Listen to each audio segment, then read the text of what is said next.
What is up, guys? Lord Nick here, bringing you another One Piece related video. And in this video, guys, we are going to be going over a OP05 Blurple Croc list that I have.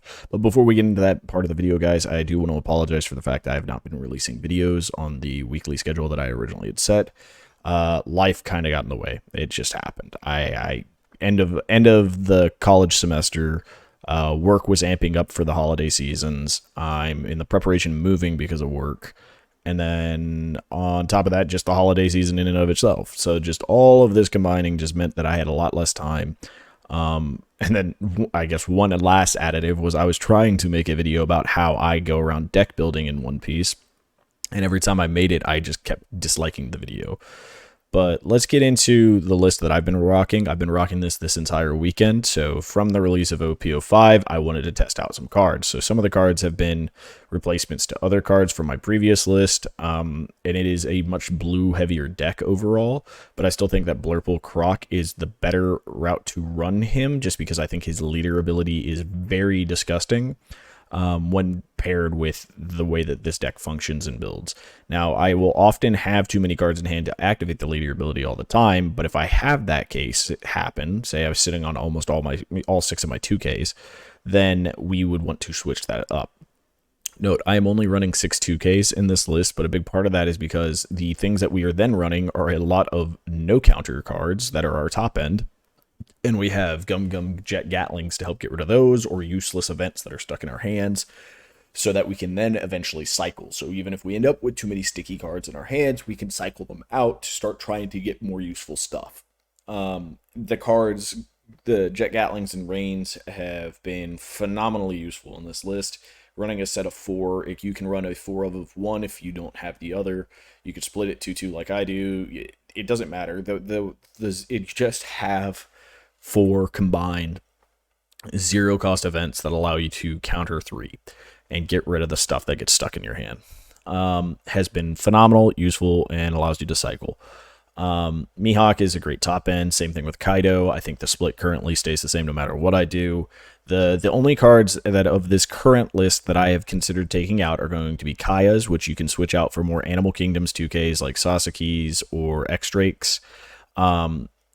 I would probably lean more towards the X-Drake because we do need some more middle of the turn, like middle of the game plays that can be more impactful against what our opponents want to do. But Sasaki is something that is pretty useful. You can get some ramp off with an attack on him. Might not be that bad. It also gets something stuck out of your hand.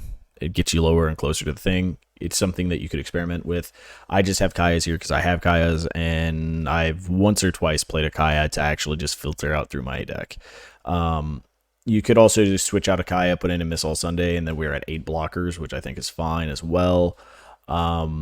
But other than that, the only other cards that I'm really not a fan of so far has been Eustace Kid. I had him in here, and initially I really liked him with the previous iteration that I was doing with this, and the plan was to add in the 5-drop kids to make this more beneficial, but the deck started playing way differently, and I think that's just how this deck likes to play. This is not necessary as a card. It can help as a win more card, so where I'm already in an advantage state, where I have something developed, my opponent needs to be able to try to get a swing back. This can stall them by getting me up to 6 on their turn, which becomes annoying and can mess up their numbers and what they can do with Dawn if they want to try to get aggressive. But outside of those handful of niche scenarios, this card just gets pitched to Gum Rain or to the Gatling pretty often. It very rarely actually gets played to the point where it's like super advantageous to have it played. So it will probably get swapped out for Ulti, who is completely different in that regard. She can counter on her own, which is huge, but on top of that, she is a draw card that then lets me stack the top of my deck, or if I don't like those cards, I can just get rid of them, and this helps filter and stop us from getting stuck with all of our non-counters in our hand. So having 2 more of these in this deck would probably be super useful.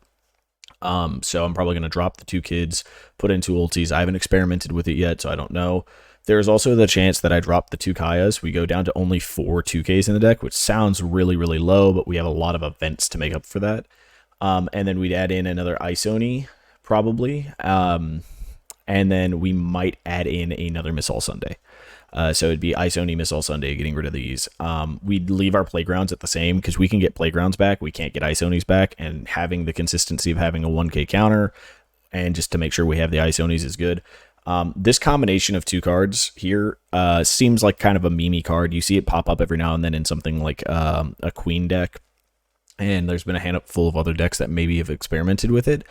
I think that this is one of the best decks to abuse this card combination, and the reason I say that is that Playgrounds really is an okay statted overall card. Like, it is a very good card as long as you have the other card there. What makes it more so is I can go from a 6-card hand with if I have 4 Dawn, which is super easy. I put one of those Dawns under Croc. I then can Playgrounds, get rid of the Ice Oni, get rid of their card. I draw a card because I'm now down to 4 in hand. And I get to develop an Ice Oni. So all of that in tandem makes this huge. And then if it happens to hit out of life, that's insane too. That's just insane value as long as I have an Ice Oni in hand. So having 4 Ice Onis means I would consistently have them in hand. Currently, I find this pretty often, but not often enough in the early game. But it can do a lot of damage. It can be a lot of problems for my opponent. And at bare minimum, if I get stuck with this in hand, it's a 1K counter. So that's not actually that big a deal. I never hard cast this. You just always hold it if you can, and if you need to counter out, you counter out with it. And so I think adding one more Ice Oni will probably fix my ratio of being able to see them together early on. And then we have Huzu, and both of them are searchable by Huzu, so that's great. We have a 2K counter in Sasaki that can either fix a really dud early hand, or is just a searchable 2K with Huzu. Super useful. 10-drop Kaido, really great bomb card. Same thing with Mihawks, really like both of those.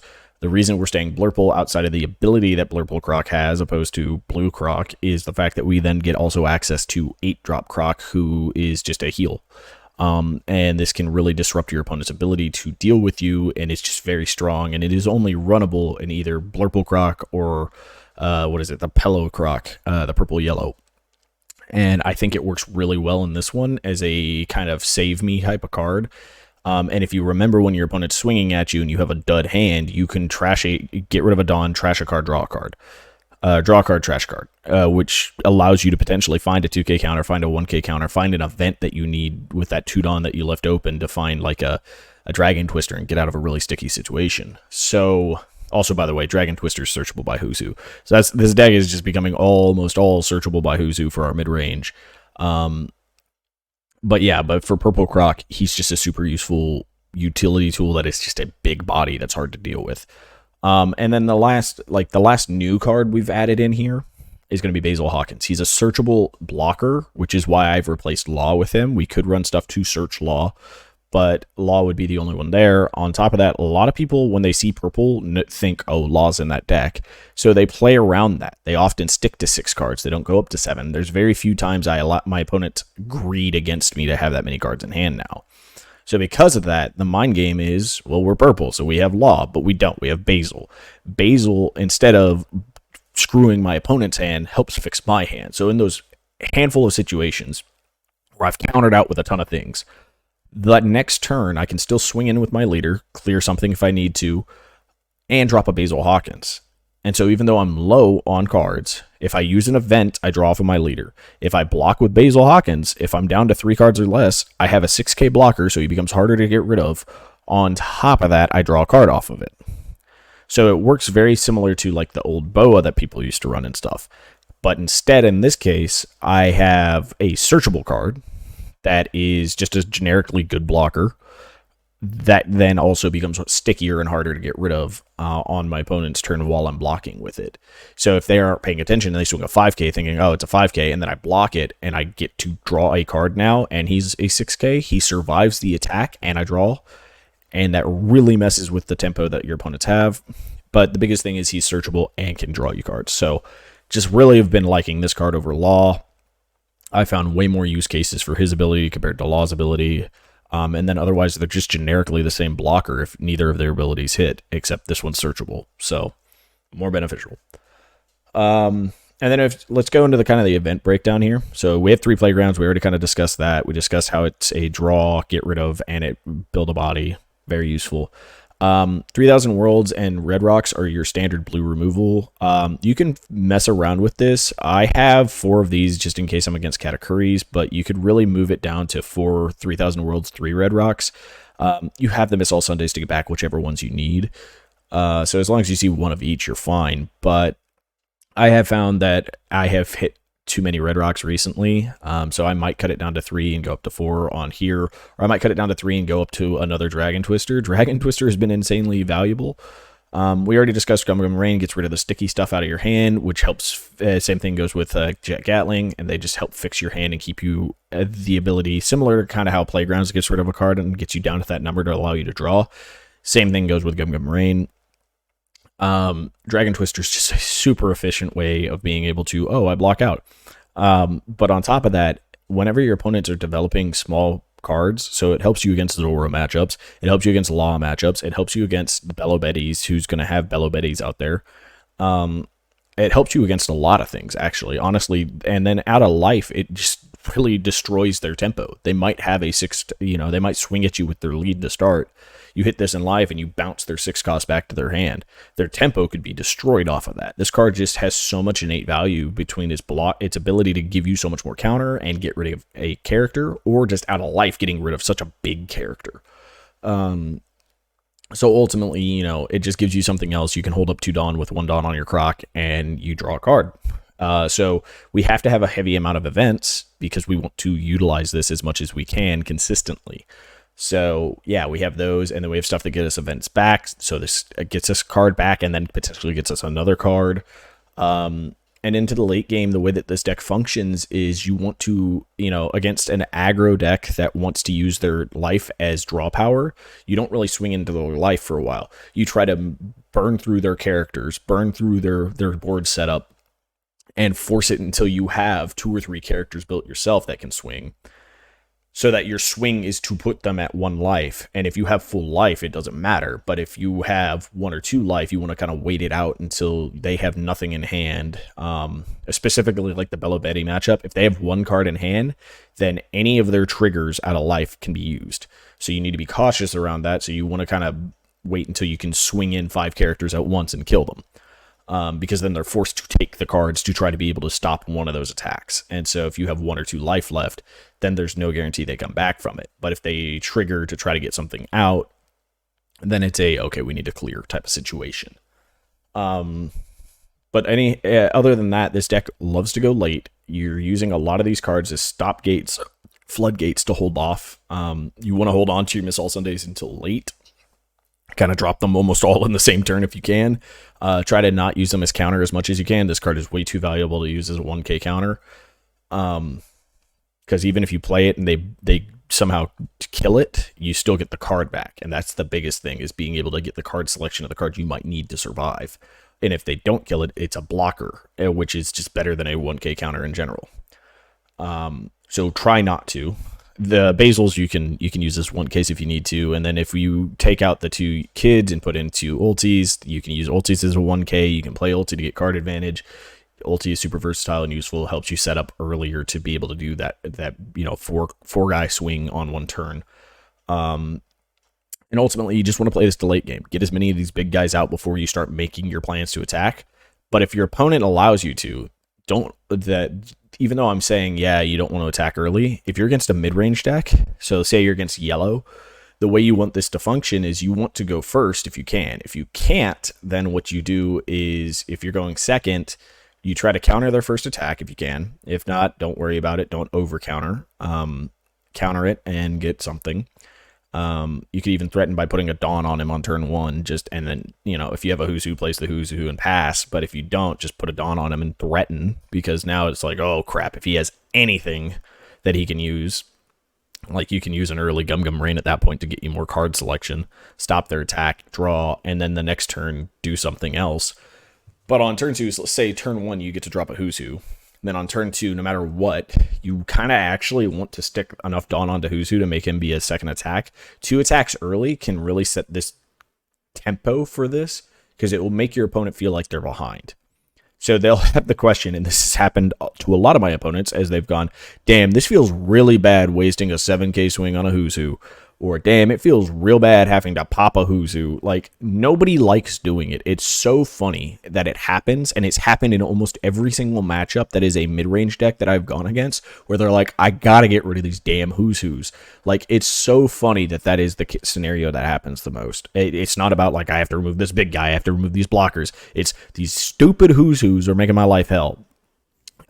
Which is hilarious. Like, you get to be a more mid-rangey deck. While this is a control list, you can play more mid-rangey if you need to get tempo on mid-range. But in general, try to play for late. Against yellow, you want a little bit of early pressure, get them down to low life, keep yourself at decent life. If you're at 3 life and they drop a 7-drop mom, and you have a way to remove mom the next turn, get rid of your life. Doesn't matter, trash it. You know, you can trash it, and then you can play something, get rid of the mom, swing in, and you still have tempo on them. They've lost their turn. Yeah, they did 1 damage to you, but if they're at 2 life, they're really praying for some triggers to stop this from just killing them outright at that point, or you burning cards out of their hand. Getting Mihawks down is going to be the biggest way to beat yellow, mono yellow mom, or Katakuri, sorry, to beat Katakuri, beat NLs and stuff like that. So having the Mihawks is going to be huge. And so just kind of play for these big guys. They don't have as much way of getting rid of your big guys. You have a lot of ways of getting rid of theirs. Trying to keep your crocodiles, you know, don't pitch your crocodiles in the yellow matchup. You need that life that he gives back. So on a turn where they don't develop something like that, developing a crocodile is pretty huge. If you can, if all they drop down is like a Parasparrow, and you have a Basil still, or even if you don't, if you have like 2 Sasakis in hand, or a Sasaki, a Gum Rain, and like a kid, then yeah, drop the croc, dude. Like you have enough counter that they're going to be trepidatious to stack everything on there. And if you're at 2 life, they're probably not going to swing for that 2 life, because that gives you 2 cards. And if one of those out of life is a good trigger, it's problematic. Or they're going to start off with a 10-drop mom. And so then they can swing with just generics swings of 2 5Ks, and you can just block that out. So this gets you back into a range that makes it problematic. If they want to drop the mom and try to go for your life, they're not going to get that life, and you've developed a 9K body. So this card is super important versus the yellow matchup. Just don't be afraid to use it when it looks like they might have a decent turn. If you already have some type of board state developed, right? If you have Mihawk, or you have a Kaido, or you have even a kid or Basil or something, like, don't be afraid to put a croc out. Because if you're at 1 life and the croc takes you to 2, you can really destroy your opponent's tempo as long as they only have 1 character in their leader. And you're against yellow. Like, that extra life is just okay, stop your mom from putting me in death range, and I have to block 2 attacks. I can take 1 if I want, and block the other if I need to. Alright guys, well that kind of does it for this video. I know this one went a little long, but this is definitely my favorite deck, and I would still say to experiment with what you want to switch out these 4 cards to. I'd say they are the best ones to switch, and then experiment with if 4 Red Rocks or 4 3000 Worlds works best for you, depending on the matchups that you find yourself running into. But until next time, guys, I hope you all have a wonderful, wonderful day. Bye, guys.